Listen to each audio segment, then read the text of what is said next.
చెప్పండి, ఎట్లా చూస్తారు ఒక స్వామీజీ మాల వేసుకున్న వ్యక్తిని? ఇది నిజంగా ఇది చాలా ఖండించాల్సినటువంటి విషయం. ఇవాళ అయ్యప్ప మాల ధరించుకొని మేము ఒక శాంతియుతంగా ఇలా పోలీసు డీజీపీ గారికి రిప్రజెంటేషన్ ఇవ్వడానికి వస్తా ఉంటే మా నాయకులను అయ్యప్ప స్వాములలో ఉన్నటువంటి వ్యక్తులను పట్టుకొని ఇవాళ లాఠీ చార్జ్ చేసింది చాలా దుర్మార్గమైనటువంటి విషయం.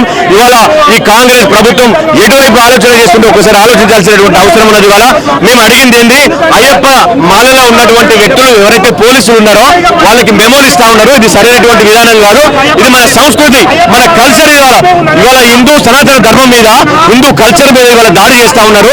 ఇది సరైనటువంటి విధానం కాదని చెప్పేసి రాష్ట్ర కాంగ్రెస్ ప్రభుత్వాన్ని మేము హెచ్చరిస్తా ఉన్నాం. ఎవరైతే ఎస్ఐకి మెమో జారీ చేసిందో వెంటనే అది వెనక్కి తీసుకోవాలి.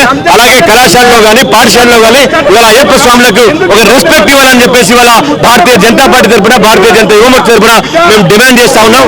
లేని పక్షంలో ఇవాళ అయ్యప్ప స్వాములందరూ కూడా ఏకమైతా ఉన్నారు. మీ ప్రభుత్వ పతనానికి నాంది పలుకుతారని చెప్పేసి ఈ రాష్ట్ర కాంగ్రెస్ ప్రభుత్వాన్ని హెచ్చరిస్తా ఉన్నాం. ఎందుకు హిందూ దేవులపైన, హిందూ సంఘాలపైన ఎందుకు దాడులు జరుగుతాయి అనుకోవచ్చు? కాంగ్రెస్ పార్టీ అధికారంలోకి వచ్చినప్పటి నుంచి ఎక్కువగా కనిపిస్తా ఉంది. ఇట్లా ఎట్లా చూసుకోవచ్చు? ఇవాళ కేవలం ముస్లిం సంతుష్టీకరణ ఓట్ల కోసం ఇవాళ కాంగ్రెస్ పార్టీ ఎప్పుడు కూడా ప్రయత్నం చేస్తూ ఉంటుంది. కేవలం ముస్లిం ఓట్ల ఎజెండాగానే పనిచేస్తూ ఉంటుంది.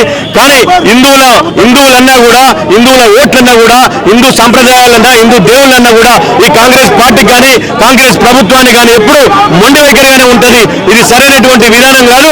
తప్పకుండా ఇవాళ దేశవ్యాప్తంగా కాంగ్రెస్ పార్టీకి బుద్ధి చెప్పిల్లు. రానున్న రోజుల్లో తెలంగాణ రాష్ట్రంలో కూడా కాంగ్రెస్ పార్టీకి బుద్ధి చెప్తారని చెప్పేసి రాష్ట్ర కాంగ్రెస్ రేవంత్ రెడ్డి మరి ఆయన ఇవాళ ఇఫ్తార్ విందుల వైపు పోతా ఉన్నారు. మరి ఇవాళ మన సంస్కృతే కదా, నువ్వు హిందూ అని చెప్పుకుంటావు కదా, మరి ఎందుకు నీకు సిగ్గునేరా అని చెప్పేసి ఇవాళ రేవంత్ రెడ్డి గారిని అడుగుతా ఉన్నాం. ఇప్పటికైనా వెంటనే కూడా ఆ యొక్క ఎస్ఐకి మెమో ఇచ్చారో వెంటనే అది వెనక్కి తీసుకోవాలని చెప్పేసి రాష్ట్ర డీజీపీ గారిని, రాష్ట్ర ప్రభుత్వాన్ని హెచ్చరిస్తా ఉన్నాం. మీ దగ్గర వచ్చి ఏం చేయాలో మేము చేస్తున్నాం. ఈ రోజు కూడా స్వామి వారి శాంతిపూర్వకంగా వస్తే మాకు స్వామి వారికి లాఠీ చార్జ్ చేస్తున్నారు. ఇంకే పరిస్థితి లేదు. మేము వచ్చి ఏం చేయాలో చేస్తూనే ఉంటాం.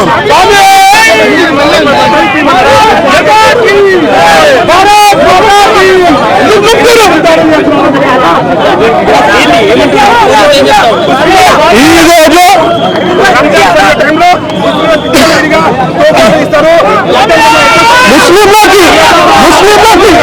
రోజు ముస్లింలకు ఒక న్యాయం, హిందువులకు ఒక న్యాయం. తుర్కోలకి రంజాన్ వస్తేమో పోలీసులు ఎగబడి షేర్వాణీలు వేసుకొని ప్రభుత్వ ఖజానా పైసలు నుండి వాళ్ళకేమో ఇఫ్తార్ దావత్ ఇస్తారు.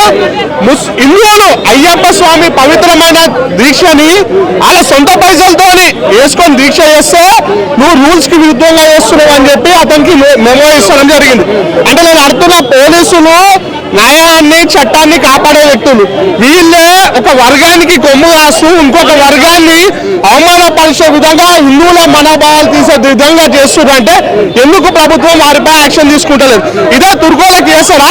తుర్కోల రంజాన్ పండుగకి, బక్రీద్ పండుగకి 2 రోజులు సెలవులు, మళ్ళీ నమాజులు చదవడానికి టైం ఇస్తారు. మళ్ళీ హిందువులకు ఎందుకు ఇస్తారు వీళ్ళు? అంటే హిందువులు అంటే అంత చురుకేనా? పోలీసులు ఎవరు? కాంగ్రెస్ పార్టీ తొత్తులా లేకపోతే బీఆర్ఎస్ పార్టీ తొత్తులా? ఎందుకు ఇట్లా వ్యవహరిస్తారు? చట్టాన్ని గౌరవించాలి కదా, అన్ని మతాలు ఒకటే కదా. మళ్ళీ వీళ్ళు చట్టాన్ని అట్లా వ్యతిరేకిస్తారు. మేము తీవ్రంగా ఖండిస్తున్నాం. అన్ని వ్యవస్థలు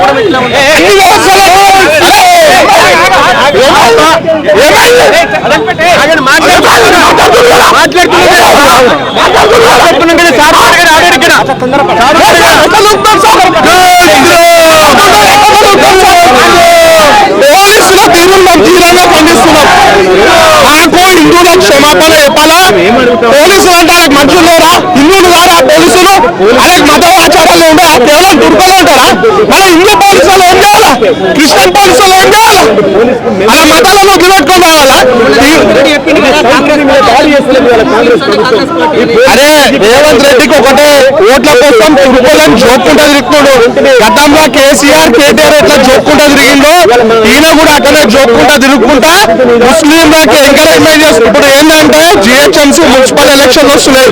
చూడు హిందువుల పండుగకు మేము ఎట్లా ఆంక్షలు విధిస్తున్నాం, ఈ పండుగకి ఎట్లా ఎంకరేజ్ చేస్తున్నాం అని ఒక కోణం చూపించి ఓట్లు దండుకోవడానికి చేస్తున్న కుట్ర ఖాళీ బిల్లి మా పోలీస్ అన్నారు ఈ కుట్రలో బలవుతుంది. తక్షణమే క్షమాపణ చెప్పాలి హిందూ సమాజం. కాంగ్రెస్ పార్టీ వల్ల హిందూ సంస్కృతి మీద దాడి చేస్తా ఉన్నారు. ఇది సరైనటువంటి విధానం కాదు.